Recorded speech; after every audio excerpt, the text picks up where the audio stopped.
Shibone Besami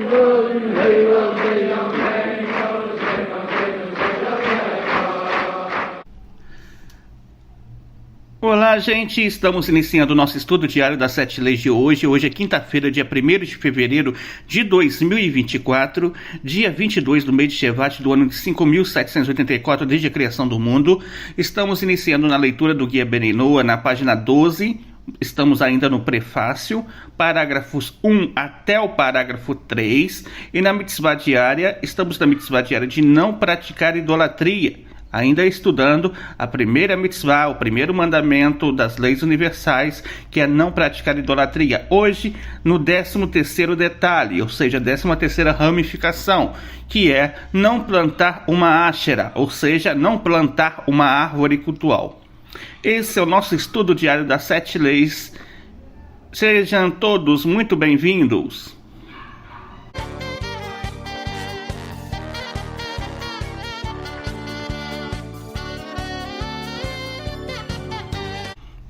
Então, gente, continuando o nosso estudo diário das 7 leis de hoje, estamos na leitura do Guia Ben Noa, como falei, na página 12. Ainda estamos no prefácio, parágrafos 1 até o parágrafo 3. E hoje nós vamos responder a pergunta: qual o objetivo do Guia Ben Noa? Para que o Guia Ben Noa foi escrito? O nosso rabino, Rav Yaakov Gerenstadt, ele responde essa pergunta no guia, na página 12, nos parágrafos 1 até o parágrafo 3. Está escrito assim: com o crescimento da comunidade Ben Noa, se faz necessária a estruturação de uma doutrina religiosa e espiritual, baseado nas leis que foram entregues a Moisés no Monte Sinai, para que todos os interessados possam, de modo uniforme, servir o Deus de Israel. O objetivo deste livro é trazer orientação à comunidade Ben Noa para que possa expressar sua fé de forma metódica e organizada, bem como também despertar dentro do meio judaico o interesse de outros rabinos a se envolverem nestas questões haláricas, ou seja, as leis da Torá, que até o momento foram poucas estudadas. Procuramos, neste guia, focar nas leis mais questionadas e mais usadas com a ajuda de Deus. Esperamos, nas próximas publicações, poder acrescentar mais detalhes sobre outros assuntos. Então, conforme nós aprendemos, na leitura do Guia Ben Noa de hoje, nós vemos que o Rav Yaakov, ele explica que o motivo pelo qual o guia ele foi escrito, principalmente, é devido ao número das comunidades Ben Noa terem crescido, mais pessoas estarem conhecendo as 7 leis universais. Muitas dúvidas surgiram em torno de como rezar, como orar. Por exemplo, o que é um Ben Noa? O Ben Noa pode guardar o Shabat, não pode guardar o Shabat. O Ben Noa pode honrar o Shabat, não pode honrar o Shabat. O Ben Noa deve ou não deve fazer de Sedaká? Qual a origem das leis Ben Noa? Então, várias perguntas, foram surgindo a respeito da estruturação, ou seja, das pessoas terem uma identidade. Então, o objetivo foi exatamente isso: fazer com que a comunidade Ben Noa no Brasil ela possa expressar a sua fé de uma forma mais organizada, uma forma mais estruturada, de maneira a fazer isso de uma maneira que seja que fique bem definido, seria essa palavra.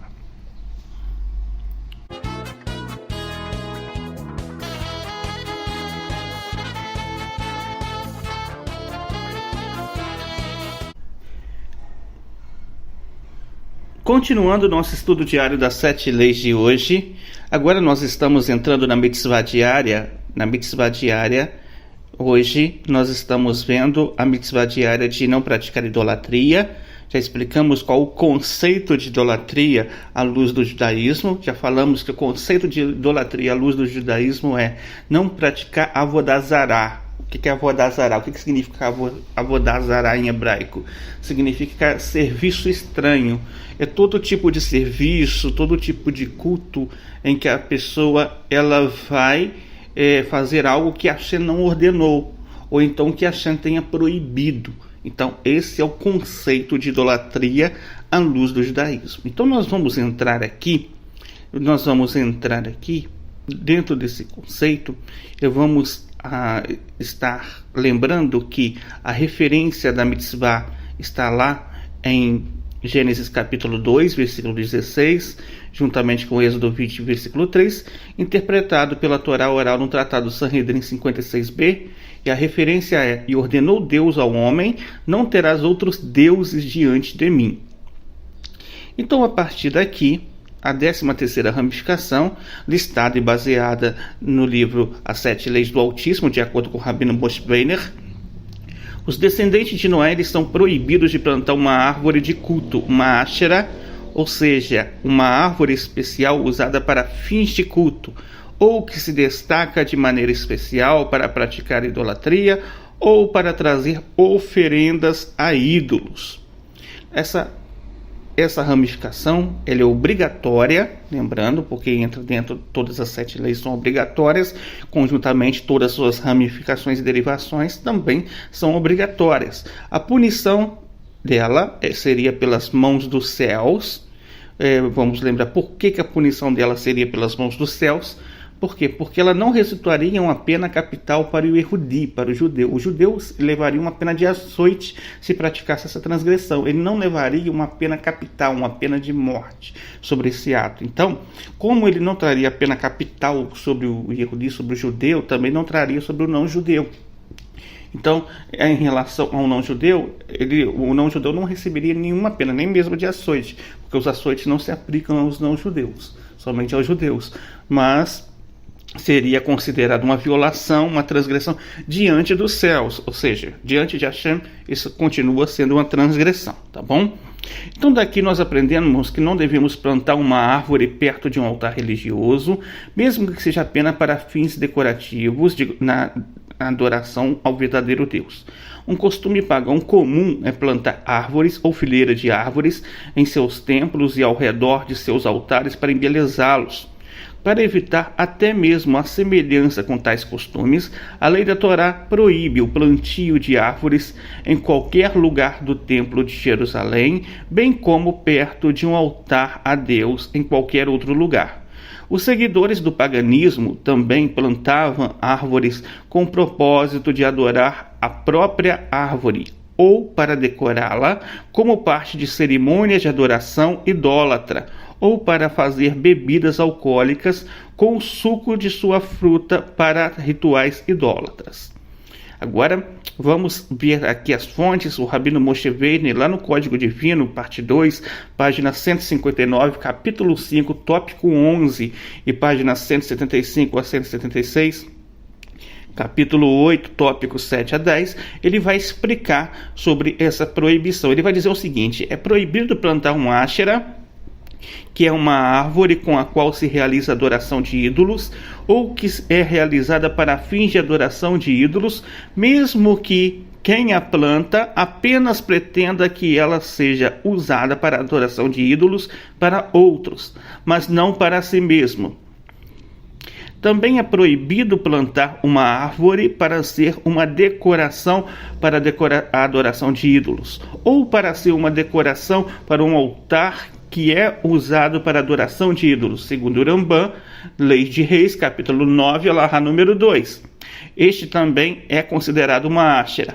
Uma árvore que é plantada por um não-judeu, por um gentil, de acordo com Shai Oredea 145.4, com o propósito de ser adorada, não pode ser usada. A Torá chama isso de Ashera, de acordo com Deuteronômio 12, versículo 3, se uma árvore foi plantada anteriormente sem esta intenção e mais tarde a foi aparada ou cortada por uma causa de adoração a ídolos, ou, em segundo lugar, se um dos seus galhos foi então dobrado e forçado a enterrar-se no solo para crescer em outra árvore para adoração de ídolos, ou, em terceiro lugar, se um galho de outra árvore tivesse sido enxertado nela para adoração de ídolos. E então, se um novo crescimento surgisse de uma daquelas partes que foram preparadas para adoração de ídolos, então o novo crescimento seria proibido para benefício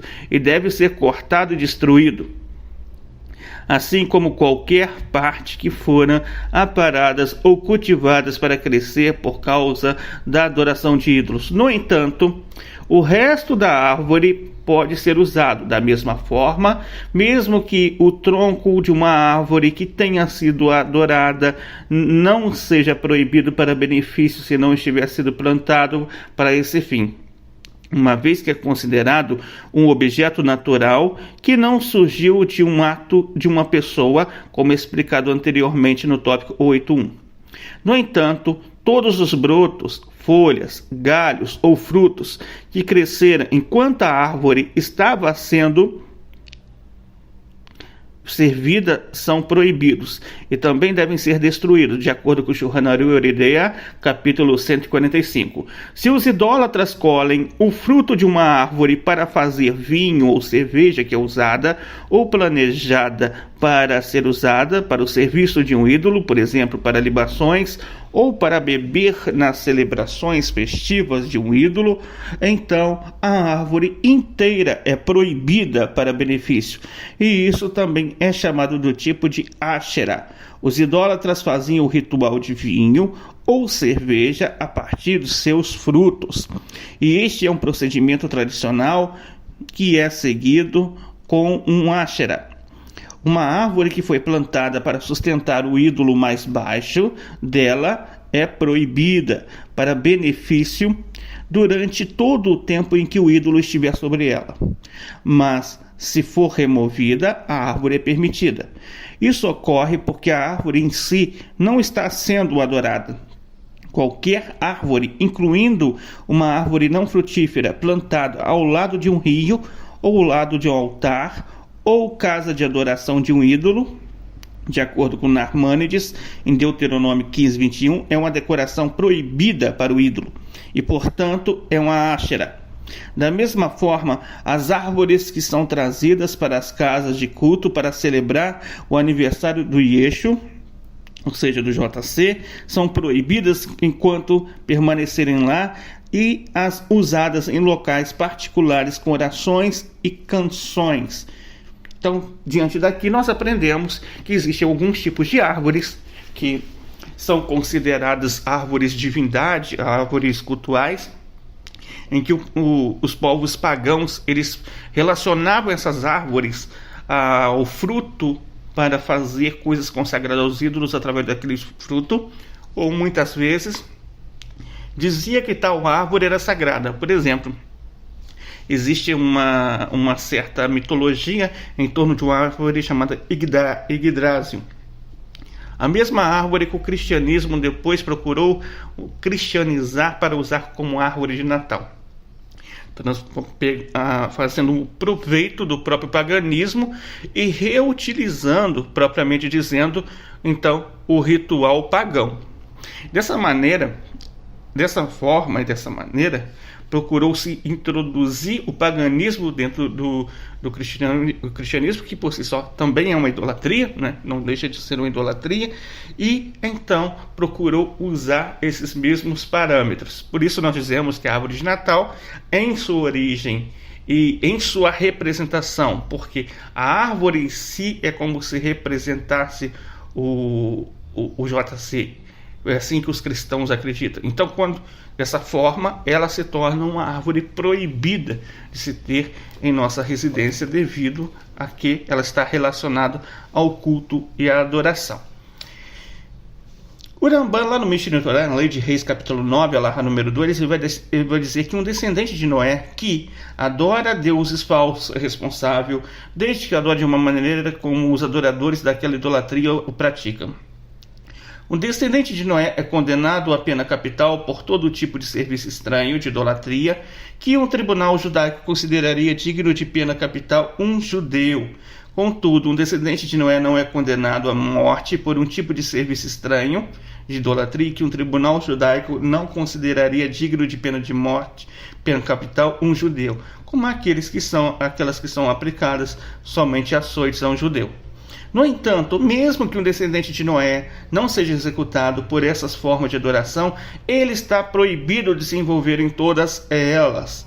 Não devemos permitir que ergam um monumento ou plantem uma Ashera, ou seja, uma árvore cultual, ou façam imagem, coisas semelhantes, mesmo que seja apenas por uma questão de embelezamento. Então daqui nós vemos que é totalmente proibido as pessoas construírem árvores cultuais. O Rambam mesmo, ele especifica isso, ainda que sem a pena capital, e ainda que hoje não existe Sanhedrin, nem tribunal noético, então em si isso configura que é uma transgressão, pelas mãos dos céus é considerado uma transgressão, não deixa de ser uma transgressão. No entanto, a pessoa não é punida por um tribunal, mas é uma coisa negativa que devemos nos afastar, tá bom? Alguns exemplos sobre isso: não decorar uma árvore para celebração de feriados, como em dezembro, como fazem os cristãos, ou não cultivar ou vender árvores para usos rituais.